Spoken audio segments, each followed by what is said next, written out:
हाय. तर सकाळी ना मी छान असं पिठलं बनवलं होतं झणझणीत असं.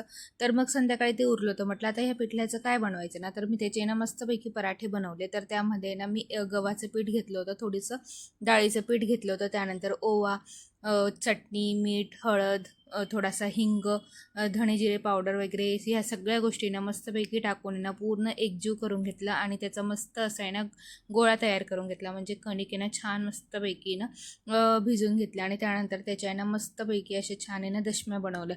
तर याआधी पण मी या ट्राय केल्या होत्या, पण सगळ्यांना एवढ्या आवडल्या होत्या ना की मी सेकंड टाईम परत मग ट्राय केल्या. त्यानंतर याच्यासोबत खायला ना मस्तपैकी मी तिळीची चटणी बनवली होती. जर तुम्हाला या चटणीची रेसिपी हवी असेल तर मला नक्की कमेंट करा, मी तुमच्यासोबत नक्की ही रेसिपी शेअर करेल. आणि 2 ते 3 दिवस आहे ना खूप छान टिकते, मुलांना टिफिनला देण्यासाठी खूप छान ऑप्शन आहे. आणि असे पराठे तुम्हीही नक्की ट्राय करून बघा, खूप छान लागतात. चला भेटूया नेक्स्ट व्हिडिओमध्ये. बाय.